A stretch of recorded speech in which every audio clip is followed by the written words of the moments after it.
Hindi cinema के बीते हुए दिनों में लौटने के लिए इस चैनल को सब्सक्राइब करें और बेल आइकन भी जरूर दबाएं ताकि प्रत्येक नए वीडियो की नोटिफिकेशन आप तक पहुंचते रहें।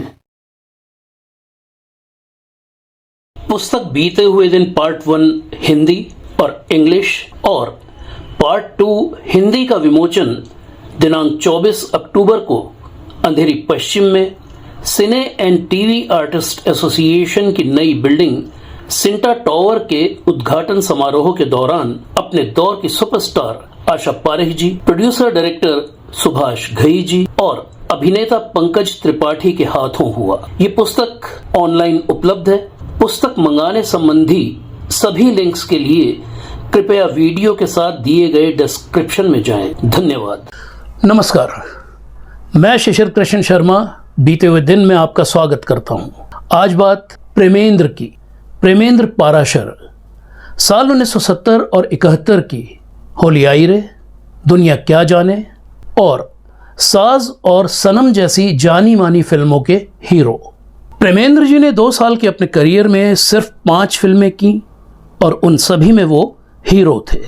लेकिन हालात कुछ ऐसे बने कि बजाय समझौते करने के उन्होंने बिना हिचकिचाए फिल्मों को अलविदा कह दिया।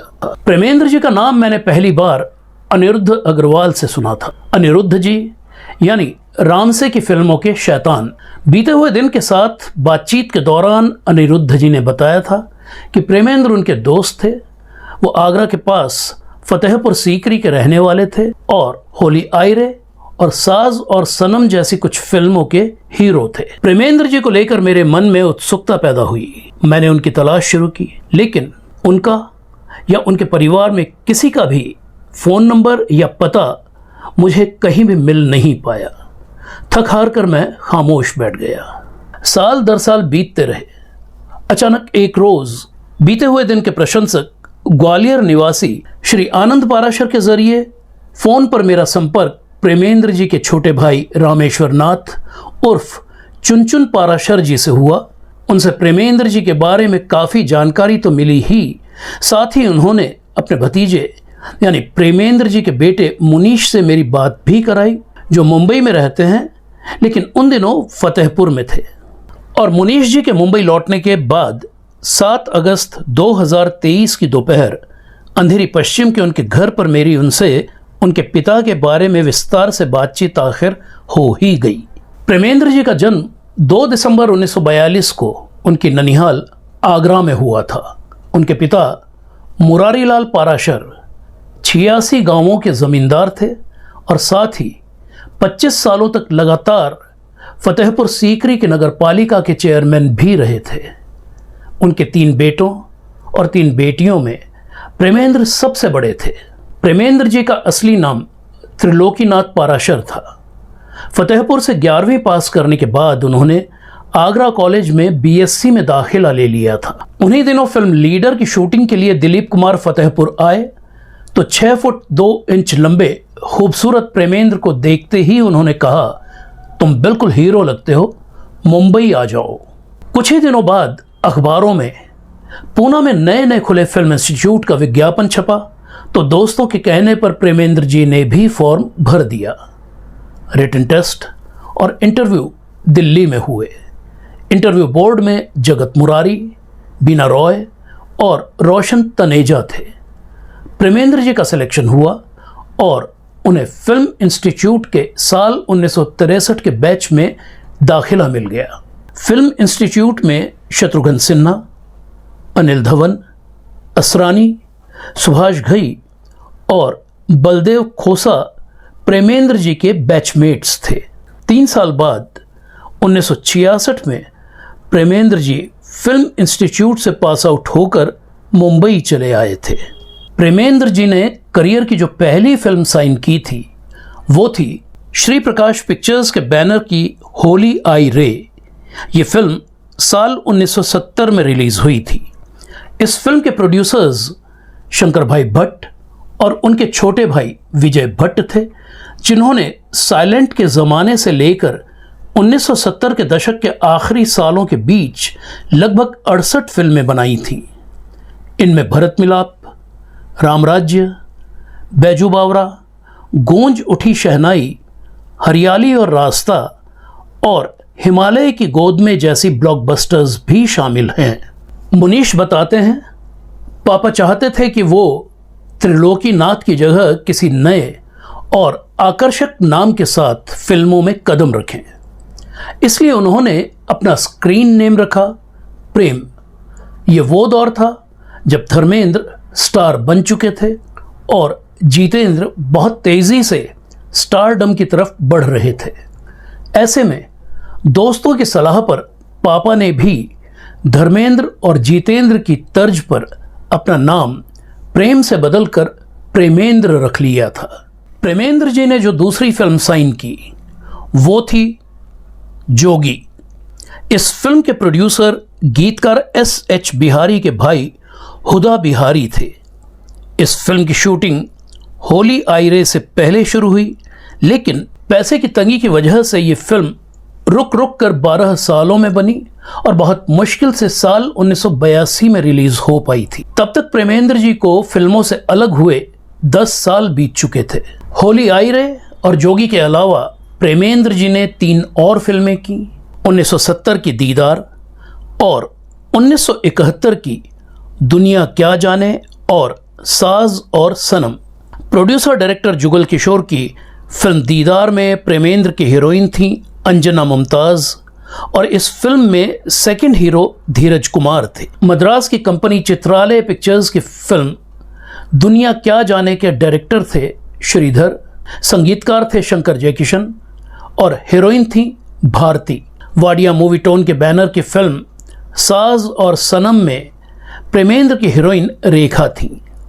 इसके प्रोड्यूसर डायरेक्टर JBH वाडिया थे और ये उनके बैनर में बनी आखिरी हिंदी फिल्म थी। इन 5 फिल्मों के अलावा प्रेमेंद्र जी ने 10-12 और भी फिल्में साइन की थी जो अनाउंस भी हुई, लेकिन किसी न किसी वजह से वो सभी फिल्में एक एक करके बंद होती चली गईं। तमाम संपन्नता, सुरक्षा और राजसी माहौल में पले बढ़े प्रेमेंद्र जी के लिए ऐसे अप्रत्याशित और असुरक्षा से भरे माहौल के साथ तालमेल बैठा पाना या समझौते करना संभव नहीं था। मुनीश के शब्दों में कहें तो हीरो के अलावा और किसी भी तरह का रोल करने के लिए पापा तैयार नहीं थे और फिर उनका रॉयल खून भी आड़े आ जाता था, इसलिए उन्होंने फिल्मों से अलग होने में जरा भी देर नहीं लगाई। प्रेमेंद्र जी की शादी साल 1968 में हुई। उनकी पत्नी मंदाकिनी पंड्या यानी मंदा जी लंदन में बसे एक गुजराती परिवार से थीं।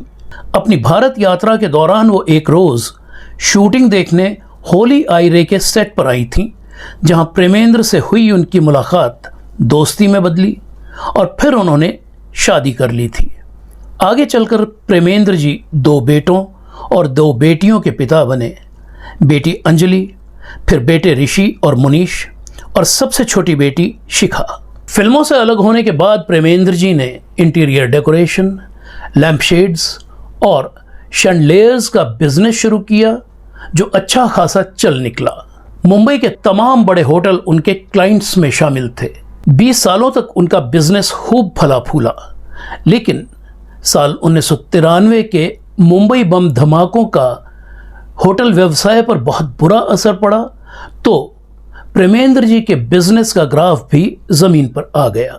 प्रेमेंद्र जी के दोनों बेटे काम करने लगे थे, सो घर उन्होंने संभाल लिया। ऐसे में प्रेमेंद्र जी अपने बुजुर्ग पिता की सेवा और प्रॉपर्टी की देखभाल के लिए फतेहपुर सीकरी चले गए। उधर मंदा जी की मां बीमार पड़ी तो उन्हें लंदन जाना पड़ा। प्रेमेंद्र जी की पत्नी मंदा, बड़ी बेटी अंजलि और बेटा ऋषि लंदन में रहते हैं। प्रेमेंद्र जी के छोटे बेटे मुनीश अपनी पत्नी और बेटे के साथ मुंबई में रहते हैं और चारों भाई बहनों में सबसे छोटी शिखा दिल्ली में। 1990 के दशक की शुरुआत में प्रेमेंद्र जी को आंतों की एक असाध्य बीमारी हुई जिससे वो आखिरी सांस तक परेशान रहे। साल 2019 में उनकी गर्दन में एक गांठ हुई। जांच में पता चला कैंसर है। अक्टूबर 2019 में उन्हें फतेहपुर से मुंबई लाकर टाटा अस्पताल में दाखिल कराया गया। 11 महीने उनका इलाज चला, लेकिन बीमारी बढ़ते बढ़ते अपने अंतिम चरण में पहुंच गई। डॉक्टर की सलाह और प्रेमेंद्र जी की इच्छा को देखते हुए उन्हें वापस उनके पैतृक शहर फतेहपुर ले जाया गया, जहां 7 अक्टूबर 2020 को उनका निधन हो गया। कोविड की पाबंदियों की वजह से प्रेमेंद्र जी की पत्नी मंदा, बड़ी बेटी अंजलि और बेटा ऋषि पति और पिता के अंतिम संस्कार में शामिल होने के लिए लंदन से भारत नहीं आ पाए थे। तो ये थी कहानी अपने दौर के बेहद खूबसूरत हीरो प्रेमेंद्र पाराशर की। प्रेमेंद्र जी के बारे में उनके बेटे मुनीश से हुई डिटेल्ड बातचीत का ब्लॉग बीते हुए दिन का लिंक इस वीडियो के साथ डिस्क्रिप्शन में दिया गया है। अगर आपको हमारा ये वीडियो और ये चैनल पसंद आया हो तो इसे लाइक कीजिए, सब्सक्राइब कीजिए, शेयर कीजिए, ताकि ये ज़्यादा से ज़्यादा फिल्म प्रेमियों तक पहुंच सके। तो मिलते हैं बहुत जल्द हिंदी सिनेमा के किसी और भूली बिसरी शख्सियत, किसी भूली बिसरी दास्तान को लेकर। तब तक के लिए इजाज़त दीजिए। नमस्कार।